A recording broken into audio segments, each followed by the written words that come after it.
Hi friends, welcome to my YouTube channel science for railways. ఈరోజు మనం ఈ RRB group D ఎగ్జామ్స్లో అడుగుతున్న ఇంపార్టెంట్ టాపిక్స్లో ఒక 3 మాట్లాడుకుందాం. సో దాంట్లో ఒకటేమో ఫిజిక్స్ గురించి, రెండేమో ఫిజిక్స్ గురించి, ఒకటేమో బయాలజీలో కాన్సెప్ట్ గురించి మాట్లాడుకుందాం. సో నేను పీవైక్యూస్ ఎక్స్ప్లెయిన్ చేసినప్పుడు ఈ క్వశ్చన్స్ గురించి నేను చెప్పాను, కానీ అవి స్టార్టింగ్లో ఎప్పుడో మాట్లాడుకున్నవి కాబట్టి కొంతవరకు గుర్తుండకపోవచ్చు. బట్ క్వశ్చన్ అయితే అడుగుతున్నాడు కాబట్టి వాటి గురించి ఒక 10 నుంచి 15 నిమిషాల్లో క్లియర్గా మాట్లాడుకుందాం. ఎందుకంటే నేను ఫుల్ వీడియో మాట్లాడదామని కూర్చుంటే టైం లేట్ అయిపోతుంది. సో మీకు కాన్సెప్ట్ తెలియకపోతే మీరు ఇబ్బంది పడతారు, ఎగ్జామ్స్ రాసే పిల్లలు కూడా ఉన్నారు కాబట్టి 10-15 నిమిషాల్లో నేను కాన్సెప్ట్ని క్లియర్గా ఎక్స్ప్లెయిన్ చేయడానికి ట్రై చేస్తాను. ఓకేనా? సో ఈరోజు మనం యూనిఫామ్ మోషన్ అంటే ఏంటి, యూనిఫామ్ సర్క్యులర్ మోషన్ అంటే ఏంటి, అండ్ ప్లాస్టిడ్స్లో ఏ రకాలు ఉంటాయో వాటి గురించి క్లియర్గా మాట్లాడుకుందాం. ఇదే విధంగా మధ్యలో ఏమైనా ఒక 3-4 ఇంపార్టెంట్ టాపిక్స్ వస్తే వాటి మీద సింపుల్గా మాట్లాడతాను, బికాజ్ నాకు టైం చాలా తక్కువ ఉంటుంది. సో అనాలిసిస్ కోసమే కూడా నేను 3 వీడియోలు చేద్దాం అనుకుని కూడా సింగిల్ వీడియోనే చేస్తున్నాను. ఓకేనా? సో టైం దృష్ట్యా నేను అలా చేస్తున్నాను. దానికి తగ్గట్టుగా మీరు మీ ప్రిపరేషన్ని ప్లాన్ చేసుకోండి. ఓకేనా? సో ఇక ఆలస్యం చేయకుండా మనం వీడియోలోకి వెళ్దాం. Let's get in to our video. అందరూ లైక్ చేసి షేర్ చేయడం మర్చిపోవద్దు. జాగ్రత్తగా వినండి, కాస్త కాన్సెప్ట్ కాబట్టి అంత సామాన్యంగా ఎక్కదు, కానీ ఎక్కించండి బ్రెయిన్లోకి. యూనిఫామ్ మోషన్, ఈ మోషన్ అనే కాన్సెప్ట్ చాలా ఇంపార్టెంట్. యూనిఫామ్ మోషన్ అంటే ఏంటి అంటే, when an object moves in a straight line at a constant speed covering equal distances in equal time intervals అన్నాడు. అంటే ఒక వస్తువు స్ట్రైట్ లైన్లో మూవ్ అవుతుంది. ఈ పాయింట్ చాలా important. At a constant speed covering equal distance equal time, అంటే equal డిస్టెన్స్ని equal టైంలో కవర్ చేసింది అనుకోండి, అప్పుడు ఆ వస్తువు యూనిఫామ్ మోషన్లో ఉంది అని మనం చెప్పచ్చు. దానికి గ్రాఫ్ అడిగాడు అనుకోండి, ఇది డిస్ప్లేస్మెంట్, ఇది టైము. ఓకేనా? ఇలా ఉండిద్ది అనమాట. ఇలా మధ్యలో నుంచి ఇలా మనం గీస్తే దాన్ని మనం యూనిఫామ్ మోషన్కి గ్రాఫ్గా రిప్రజెంట్ చేయొచ్చు. సో దీని లక్షణాలు ఎలా ఉంటాయి అంటే, కాన్స్టాంట్ వెలాసిటీ ఉండిద్ది. యూనిఫామ్ మోషన్ ఉంది అంటే ఈ 4 ఉంటాయి. ఈ 4 ఉన్నాయి అంటే దాన్ని యూనిఫామ్ మోషన్ అనాలి. మనల్ని ఎగ్జామ్స్లో ఈ 4 పాయింట్స్ని కాస్త తిక్కమక్కగా కన్ఫ్యూజ్ చేస్తూ ఇచ్చి ఏది కాదు ఏది అయ్యిందని అడిగే అవకాశం ఉంది. దాంట్లో ఫస్ట్ది కాన్స్టాంట్ వెలాసిటీ. వెలాసిటీ ఎప్పుడు కాన్స్టాంట్గా ఉండిద్ది. తర్వాత జీరో యాక్సలరేషన్, యాక్సలరేషన్ 0 ఉండిద్ది. ఈ పాయింట్ వెరీ వెరీ ఇంపార్టెంట్. ఎగ్జామ్లో ఎక్కువగా నోట్ చేసే పాయింటే ఇదనమాట. Acceleration is 0. నెక్స్ట్ స్ట్రైట్ లైన్లో వెళ్ళిద్ది. యూనిఫామ్ మోషన్ అంటే స్ట్రైట్ లైన్లో వెళ్ళాలి. Next no external force.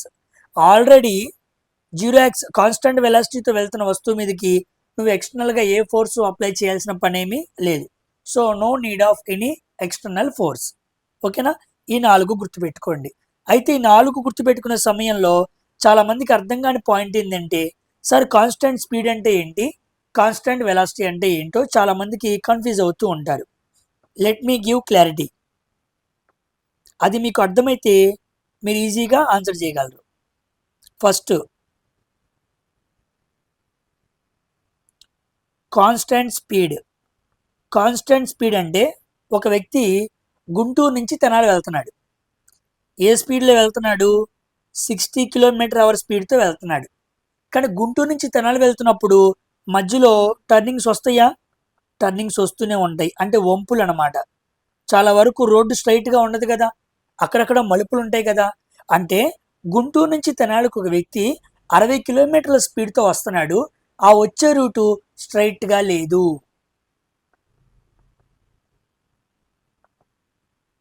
స్ట్రైట్గా లేదు, మధ్యలో వంపులు ఉన్నాయి. దాన్ని కాన్స్టెంట్ స్పీడ్ అనాలి. ఓకేనా? అలా కాకుండా ఇప్పుడు కాన్స్టెంట్ వెలాసిటీ అంటే ఏంటో చూద్దాం.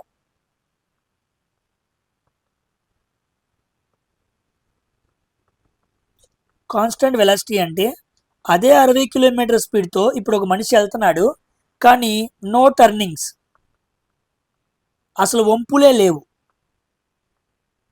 ఆ రోడ్డు ఫుల్ హైవే అనమాట, వంపులే లేవు, స్ట్రైట్గా వెళ్తున్నాడు. అప్పుడు దాన్ని కాన్స్టెంట్ వెలాసిటీ అనాలి. అంటే కాన్స్టెంట్ స్పీడ్ అంటే ఓన్లీ స్పీడ్ మాత్రమే కాన్స్టెంట్గా ఉండిద్ది. కానీ కాన్స్టెంట్ వెలాసిటీ అంటే మనకి స్పీడు కాన్స్టెంట్గా ఉండాలి, డైరెక్షను కాన్స్టెంట్గా ఉండాలి. స్పీడు డైరెక్షన్ రెండు కాన్స్టెంట్గా ఉన్నాయి అనుకోండి, దాన్ని కాన్స్టెంట్ వెలాసిటీ అంటారు. కాబట్టి ఇక్కడ ఇప్పుడు యూనిఫామ్ మోషన్ అంటే దాని ఉద్దేశం ఏంటి అంటే ఈ యూనిఫామ్ మోషన్లో వెళ్తున్నాడు అని చెబితే ఆ వ్యక్తి స్ట్రైట్ లైన్ పాత్లో వెళ్తున్నాడు, అట్ ది సేమ్ టైం స్పీడ్ని తగ్గించకుండా కాన్స్టెంట్గా వెళ్తున్నాడు, ఈక్వల్ డిస్టెన్స్ని ఈక్వల్ టైంలో కవర్ చేస్తున్నాడు. ఆ వ్యక్తి 30 కిలోమీటర్లని ఫస్ట్ అవర్లో కవర్ చేశాడు. రెండో గంటలో కూడా అంటే రెండింటికని రాసుకోండి. 2 PM కి 30 కిలోమీటర్స్, 3 PM కి 30 కిలోమీటర్స్, ఇంకో 4 PM చూస్తే 30 kilometres. Per every hour equal డిస్టెన్స్ని కవర్ చేస్తున్నాడు. అప్పుడు స్పీడ్ ఎలాగుండిద్ది? ఈక్వల్గా ఉండిద్ది, కాన్స్టెంట్గా ఉండిద్ది. కాబట్టి కాన్స్టెంట్ స్పీడ్ అని చూడటం కన్నా కాన్స్టెంట్ వెలాసిటీ అని గమనించండి. ఒకవేళ స్ట్రైట్ లైన్ అని చెప్పి కాన్స్టెంట్ స్పీడ్ అని అనుకోండి, అప్పుడైనా తీసుకోవచ్చు.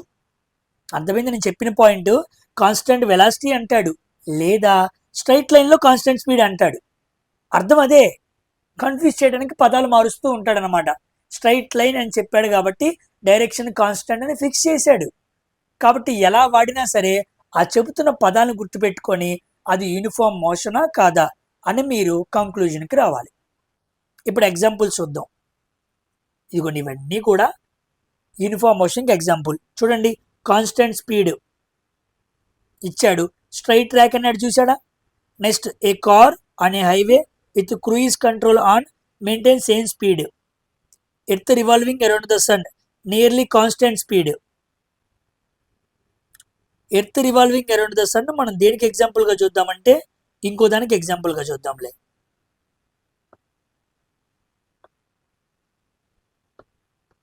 మనం కన్ఫ్యూజ్ అవుతాము, దీని పక్కన పెట్టండి.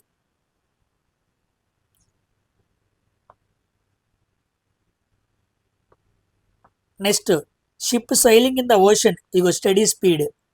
ఏ person walking on the treadmill, ఇదిగోండి fixed speed. A car moving with constant speed. Next ఇదిగోండి కాన్స్టెంట్ స్పీడ్, ఇదిగోండి కాన్స్టెంట్ స్పీడ్, ఇదిగోండి కాన్స్టెంట్ స్పీడ్, ఇదిగోండి యూనిఫామ్లీ అరౌండ్ ద ఐడియల్. ఒక యూనిఫామ్లీ అని చెప్పాడుగా. ఇలా మీకు అన్నీ కూడా కాన్స్టెంట్ స్పీడ్ అని మెన్షన్ చేయబడతాయి.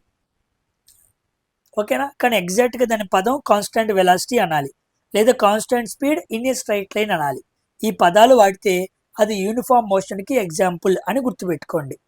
ఓకేనా. నెక్స్ట్ టైం వచ్చినప్పుడు మిస్ చేయకుండా మీరు ఆన్సర్ చేయాలి. కమింగ్ టు ఇప్పుడు యూనిఫామ్ సర్క్యులర్ మోషన్, దీని గురించి పెద్దగా ఆలోచించాల్సిన పని ఏమీ లేదు.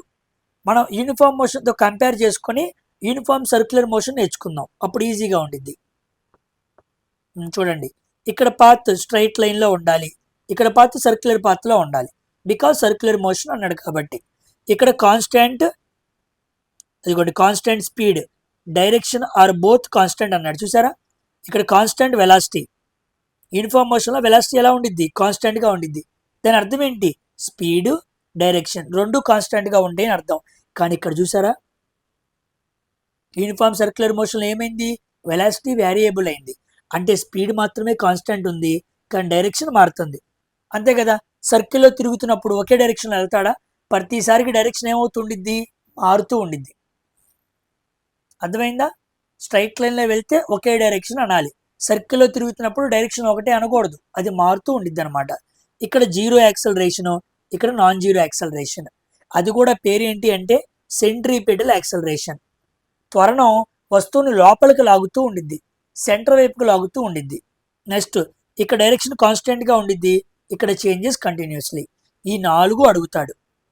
సో యూనిఫామ్ మోషన్లో పాత్ సర్క్యులర్ పాత్, వెలాసిటీ వేరియబుల్గా ఉండిద్ది, acceleration centripetal acceleration, constant continuously change అవుతూ ఉండిద్ది. ప్లానెట్ ఆర్బిటింగ్ సన్, ఒక గ్రహం సూర్యుడి చుట్టూ తిరగడం అనేది మనం యూనిఫామ్ సర్క్యులర్ మోషన్కి ఎగ్జాంపుల్గా తీసుకోవచ్చు. ఓకేనా. కంపల్సరీగా ఈ యాక్సలరేషన్ మీద ఈ వెలాసిటీ మీద అడుగుతూ ఉంటాడు. ఇక్కడేమో కాన్స్టెంట్, ఇక్కడేమో వేరియబుల్, ఇక్కడ జీరో, ఇక్కడేమో నాన్ జీరో. ఈ రెండు విషయాలు ఇంకా బాగా లోతుగా గుర్తుపెట్టుకోండి. ఇదిగోండి యూనిఫామ్ సర్క్యులర్ మోషన్కి ఇప్పుడు ఎగ్జామ్లో అడిగిన క్వశ్చన్ పెట్టాలంటే ఈ కాన్సెప్ట్ నేర్చుకోండి, అప్పుడు మీరు పెట్టగలరు. ఇప్పుడు వస్తువు ఇలా తిరుగుతూ ఉంది సర్క్యులర్ మోషన్లో. ఇలా వెళ్తున్న వస్తువు వెలాసిటీ ఎలా ఉండిద్ది? వేరియేషన్గా ఉంటుంది అని చెప్పాను. వెలాసిటీ ఎప్పుడు ఒకేలాగా ఉండదు. ఇక్కడ వెలాసిటీ v1, ఇక్కడ వెలాసిటీ v2, ఇక్కడ వెలాసిటీ v3, ఇక్కడ వెలాసిటీ v4. ఎందుకంటే వేరియబుల్ వెలాసిటీ అని మనం చదువుకున్నాం కదా. ఓకే, వెలాసిటీ వేరియబుల్గా ఉండిద్ది. మరి ఎలా కనుక్కోవాలి? దాన్ని ఎలా కనుక్కోవాలి అంటే, ఎక్కడైతే నువ్వు వెలాసిటీ కనుక్కుందాం అనుకుంటున్నావో అక్కడ ట్యాంజెంట్ గీయాలి. సర్కిల్ని ఇలా గీసి అంచు మీద ఇలా గీసాం అనుకోండి, దాన్ని ట్యాంజెంట్ అంటారు.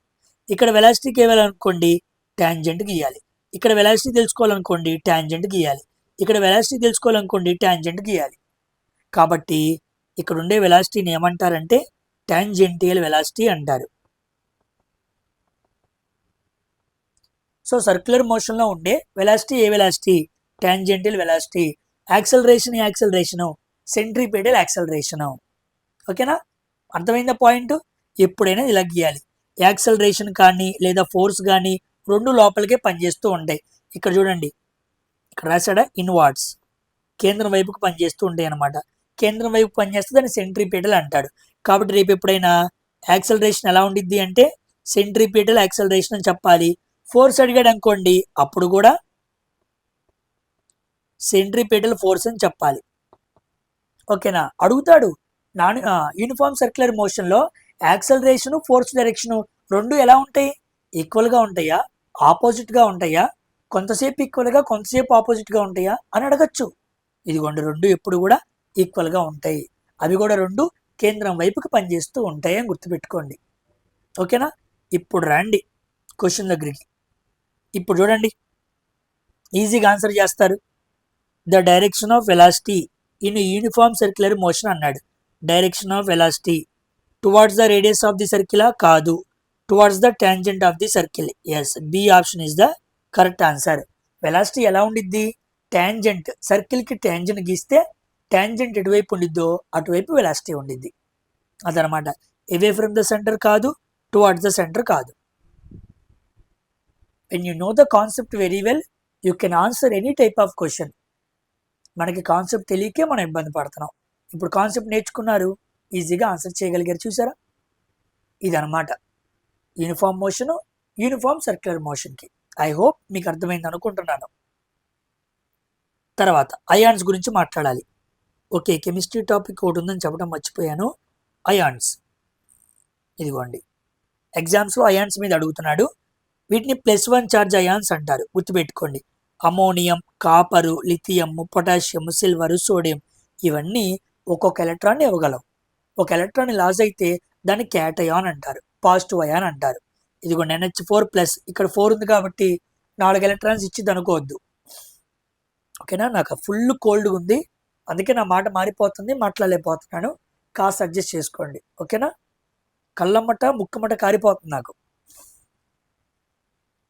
అబ్బా, చూడండి. Next +2 charge. +2 ఛార్జ్ అంటే మనకి barium, calcium, copper, iron, lead, magnesium, nickel, strontium, tin, zinc ఇవన్నీ కూడా +2 అంటే 2 ఎలక్ట్రాన్స్ని ఇవ్వగలవు. తర్వాత +3 అల్యూమినియము, ఐరన్ ఈ రెండు గుర్తుపెట్టుకోండి. ఎక్కువ +3 బాగా అడుగుతూ ఉంటాడు. So +3 aluminium, lead. Next +4 tin, lead. చాలామందికి డౌట్ వచ్చింది, ఆ డౌట్ నేనే చెబుతా. ఇక్కడ టిన్ ఉంది, ఇక్కడ లెడ్ ఉంది. +2లోనూ రాశారు, +4లోనూ రాశారు. ఏంటి అంటే లెడ్కి టిన్కి +2 వ్యాలెన్సీ ఉంది, +4 వ్యాలెన్సీ ఉంది. ఓకేనా? కాబట్టి ఇది గుర్తుపెట్టుకోండి. రేపు ఇప్పుడు నేను అల్యూమినియం వ్యాలెన్సీ ఎంత అంటాడు, +3. ఐరన్ వ్యాలెన్సీ అంటాడు, +3 అంటాడు. ఈ +3 ఎక్కువగా వీటిని అడుగుతూ ఉంటాడు. +2 అంటే ఇదిగోండి ఇవి. ఓకేనా? క్లారిటీ వచ్చిందా? తర్వాత యానియాన్స్ అంటే ఎలక్ట్రాన్స్ని గెయిన్ చేసుకునేవి, రిసీవ్ చేసుకునేవి. ఇదిగోండి -1 ఛార్జ్. ఇది వెరీ వెరీ ఇంపార్టెంట్. ఓకేనా? Acetate, bromide, chloride, dihydrogen phosphate అన్నీ ఒక్కొక్క ఎలక్ట్రాన్సే తీసుకుంటాయి. ఈ మొత్తం ఫార్ములా చూసి అమ్మో ఏంటో పెద్దగా అనుకుంటూ ఉంటాం. Simple. Fluoride, hydroxide, hydrogen carbonate, hydrogen sulphate, hypochlorite, iodide, nitrite, permanganate, MnO4-, thiocyanate ఇవన్నీ కూడా ఏంటి అంటే -1 ఛార్జ్ కలిగిన యానయాన్స్ అనమాట. ఇప్పుడు -2 charge carbonate, chromate, dichromate hydrogen phosphate, oxide, oxalate, sulphate, sulphide, ఇవి రెండు ఇంపార్టెంట్. ఆక్సైడు ఆక్సలేటు రెండింటికి -2 సల్ఫేటు సల్ఫైడ్ రెండింటికి -2. ఓకేనా. తర్వాత -3 నైట్రైడ్, PO4 -3 ఫాస్ఫేట్. సో ఫాస్ఫేట్కి నైట్రైడ్కి రెండింటికి కూడా -3 ఛార్జ్. ఇవన్నమాట ఛార్జెస్. ఇవి మీరు గుర్తుపెట్టుకొని చదువుకోవాలి, అప్పుడు మీరు ఆన్సర్ చేయగలరు. ఉదాహరణకి ఇప్పుడు క్వశ్చన్ చూడండి. Select the pair of valency 2 అన్నాడు. ఓకేనా. వ్యాలెన్సీ 2 ఉండే పెయిర్ని గమనించాలి. ఫాస్ఫేట్ అన్నాడు, దాని వ్యాలెన్సీ ఎంత 3, కాబట్టి ఇది కాదు, తీసేసేయి. Next sodium. సోడియం అంటే వ్యాలెన్సీ ఎంత 1, ఇది కూడా కాదు, తీసేసేయి. Sulphate valency 2, sulphur valency 2. Option 3 is the correct answer. చూసారా కాన్సెప్ట్ తెలుసుకున్నప్పుడు ఎంత ఈజీగా ఉందో, అదనమాట. ఓకేనా. అయాన్స్ ఫార్మేషన్ మీద క్వశ్చన్స్ అనేవి పడుతున్నాయి అని 2 రోజులుగా చెప్పారు, అందుకే నేను క్లారిటీగా చెబుతున్నాను. క్వశ్చన్ ఎక్కువగా పడుతుంటే మాత్రం దాని మీద మాట్లాడకుండా మనం మిస్ చేయకూడదు. వీ విల్ లాస్ 1 బిట్, ఒక్కడు కూడా పోకూడదు. ఓకేనా. క్లారిటీ వచ్చిందా? ఒక్కసారి రివిజన్ చేసుకోండి, గుర్తుంటాయి అవే ఎక్కువగా మీకు. ఇదిగోండి హైడ్రోజన్ కార్బోనేటు, హైడ్రోజన్ సల్ఫేట్ ఇలాంటివి అడుగుతూ ఉంటాడు. ఇదిగోండి ఇక్కడ విడగొట్టాలనుకోండి, బేకింగ్ సోడా విడగొట్టండి, Na+HCO3-, HCO3- అనేది ఒక మైనస్ ఛార్జ్ అనమాట, -1, ఇది +1, H2SO4 ఇది క్యాన్సిల్ అయిపోయింది అనమాట. ఇది క్యాన్సిల్ అయిపోయి H+SO4- రిప్రజెంట్ చేయొచ్చు. ఓకేనా. లేదు అంటే అలాగే పెట్టి మనం మెన్షన్ చేసి చూపించవచ్చు అనమాట.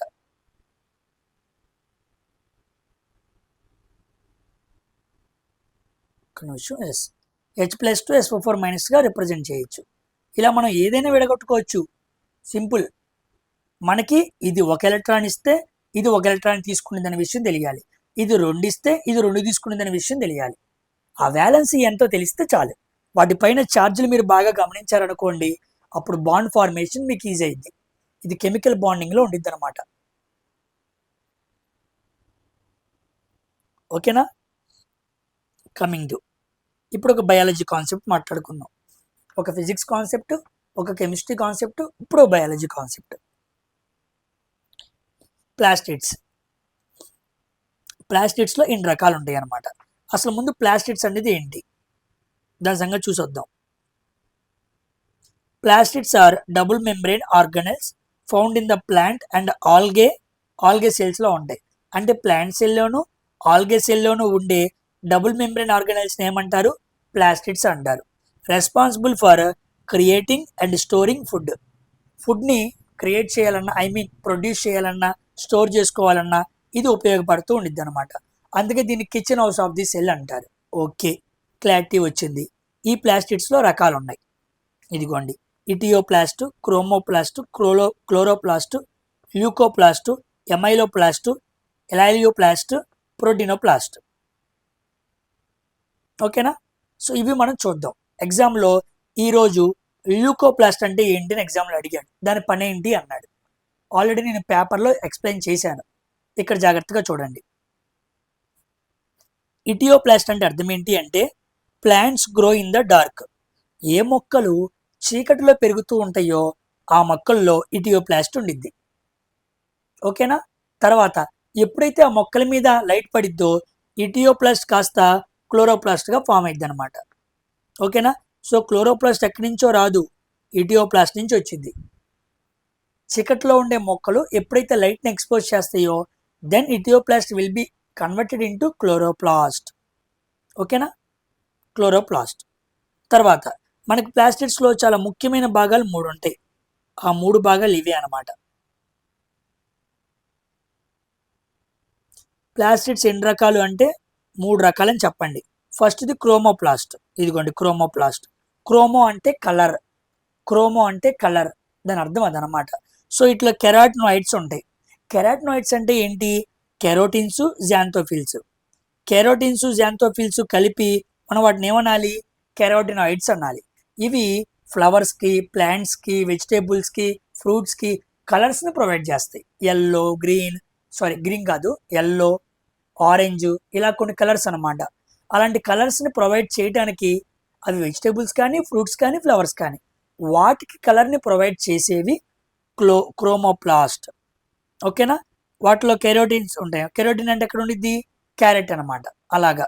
సో ఫ్లవర్కి, ఫ్రూట్స్కి కలర్ ప్రొవైడ్ చేసే వాటిని ఏమంటారు? క్రోమోప్లాస్ట్ అంటారు. తర్వాత క్లోరోప్లాస్ట్. ఇది మీ అందరికీ తెలుసు. క్లోరోప్లాస్ట్లో ఫోటోసింథసిస్ జరిగింది. ఆహార పదార్థాలు, స్టార్చ్ తయారీ, గ్లూకోజ్ తయారీ జరిగింది. దాంతోపాటు లిపిడ్స్ని సింథసిస్ చేసింది. లిపిడ్స్ని బ్రేక్ డౌన్ చేసింది అనమాట. సింథసిస్.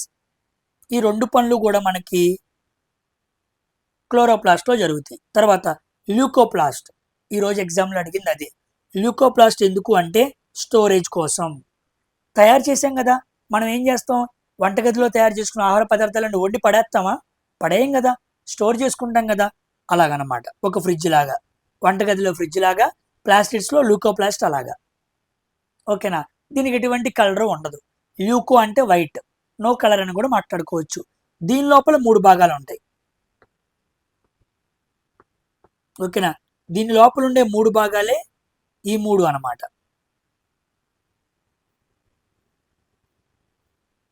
ల్యూకోప్లాస్ట్ లోపల ఉండే 3 భాగాలను ఏమంటారు? ఎమైలోప్లాస్ట్, ఇలాలియోప్లాస్ట్, ప్రోటీనోప్లాస్ట్. ఇప్పుడు మనం ఏం చెప్పాం? ఇది స్టోర్ చేసుకునేది అని చెప్పాం. దీంట్లో 3 భాగాలు ఉన్నాయి. ఫ్రిడ్జ్లో 3 షెల్ఫ్లు లాగా.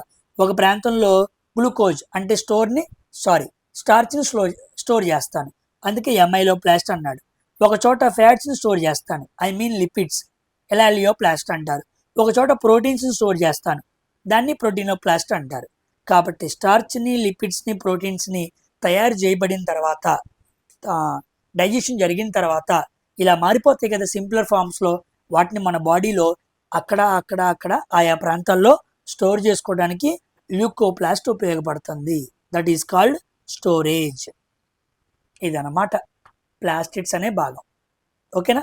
ప్లాస్టిడ్స్ ఎప్పుడు ప్లాంట్స్లోనే ఉంటాయి, యానిమల్స్లో ఉండవు. లైసోజోమ్స్ ఎప్పుడు యానిమల్స్లోనే ఉంటాయి, ప్లాంట్స్లో ఉండవు. ఇప్పుడు ఇంత మాట్లాడుకున్న తర్వాత ఈ క్వశ్చన్కి ఆన్సర్ చేయాలి. ఓకేనా? ఈ క్వశ్చన్కి ఎంతమంది ఆన్సర్ చేస్తారో చూడండి. ఇప్పటి వరకు మాట్లాడుకున్న ప్లాస్టులు కాకుండా ఇప్పుడు ఇంకో ప్లాస్ట్ వచ్చింది. ఏంటి సార్ బాబు ఇన్ని ప్లాస్టులు అంటారా? మరన్నీ ఉన్నాయి, చదవాలి మనం, తప్పదు. What is protoplast? ఈ 4 ఆప్షన్లో ఏది కరెక్టో కామెంట్ సెక్షన్లో ఆన్సర్ చేయండి. వీడియో నచ్చితే అందరూ లైక్ చేసి షేర్ చేయడం మర్చిపోవద్దు. కామెంట్ సెక్షన్ పక్కకి జరిపితే హైప్ వీడియో నచ్చింది. Please make this video hype. ఓకేనా? ఇలాగే మరికొన్ని కాన్సెప్ట్స్ ఇంపార్టెంట్ తెలిస్తే వాటిని కూడా తక్కువ సమయంలో చేయడానికి ట్రై చేస్తాను. అందరూ కూడా వీడియోని లైక్ చేసి షేర్ చేయడం అస్సలు మర్చిపోవద్దు. ఓకేనా? మరొక వీడియోతో కలుద్దాం. బాయ్.